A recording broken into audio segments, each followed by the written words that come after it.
Phone అక్రమ tapping కేసులో మాజీ ఐపీఎస్ అధికారి ప్రభాకర్ రావు సిట్ విచారణకు సంబంధించి మరింత సమాచారం మా ప్రతినిధి రమేష్ ప్రత్యక్ష ప్రసారం ద్వారా అందిస్తారు.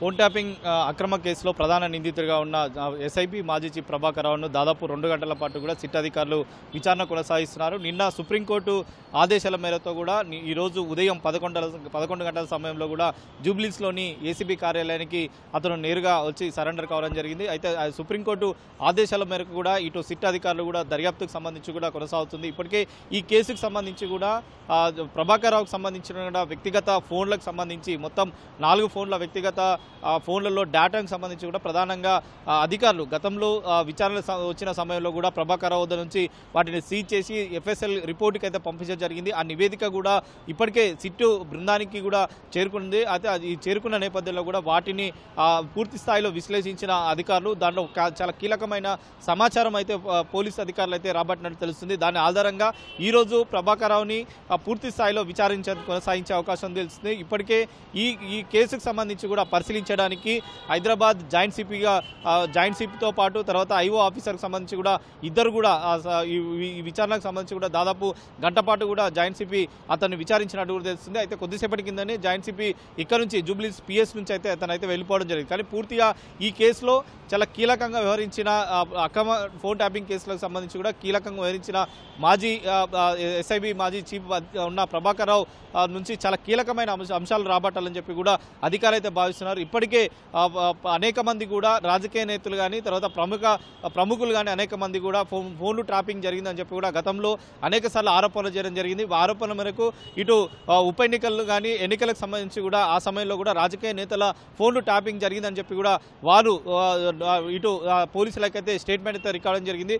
ఒక్కొక్కరు వివిధ పార్టీలకు సంబంధించిన నేతలు ముఖ్యంగా ఇప్పుడు ప్రస్తుతం ఉన్న ఎంపీలు కానీ గతంలో ఎమ్మెల్యేలుగా ఉన్న వారు కొంతమంది కూడా వారి ఫోన్లకు సంబంధించి కూడా జరిగాయి అనేది కూడా ఒక ఆరోపణలు ఉన్నాయి. కాబట్టి ఆ ఆరోపణల ప్రకారం కూడా ఎవరైతే ఆరోపణలు చేయడం జరిగిందో ఇక్కడ పోలీస్ అధికారులు విచారణ చేసిన సమయంలో కూడా కొంతవరకు సమాచారం రాబట్టి వారికి నోటీసులు జారీ చేసి వారు స్టేట్మెంట్ ఇవ్వాలని చెప్పి కూడా గతంలో విచారణలో కూడా అనేక మంది పోలీసు ఇటు సిట్ బృందం అయితే అనేక మంది రాజకీయ నేతలకు సంబంధించి కూడా వారి స్టేట్మెంట్ అయితే రికార్డ్ చేయడం జరిగింది. వారు ఇచ్చిన స్టేట్మెంట్తో పాటు గతంలో ఎస్ఐబిగా పనిచేసిన చీఫ్గా పనిచేసిన ప్రభాకర్ రావు కొన్ని ఆర్డిస్కులను ధ్వంసం చేయడం, తర్వాత వాటి ప్లేస్లో కొత్త ఆర్డిస్కులను సమకూర్చడం ఇవన్నీ జరిగాయి. కాబట్టి వాటి నుంచి పూర్తి స్థాయిలో వివరాలు రాబట్టాలని చెప్పి కూడా ఆ సిట్టు బృందం అయితే ప్రస్తుతం అయితే భావిస్తుంది. ఇప్పటికే ఫోన్ ట్యాపింగ్ సంబంధించి ఎవరు ఆదేశాలకు సంబంధించి కూడా ఈ ఫోన్ ట్యాపింగ్ నిర్వహించారు, ఎందుకు చేశారనే దాని మీద కూడా పలు అంశాలమైన కూడా గతంలో అరెస్ట్ అయిన 4 పోలీస్ అధికారులకు కూడా ఈ సిట్టు బృందం అయితే విచారణ కొనసాగించడం జరిగింది. దాంట్లో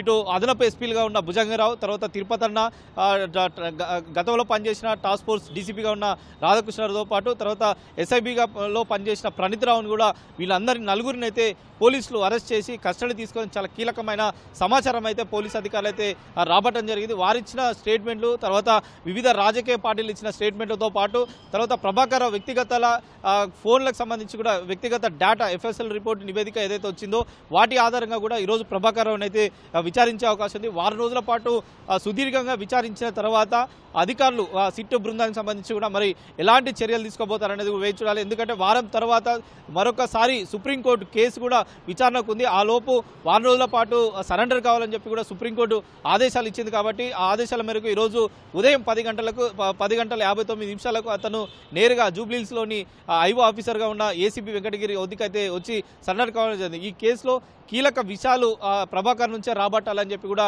అధికారులు భావిస్తున్నారు.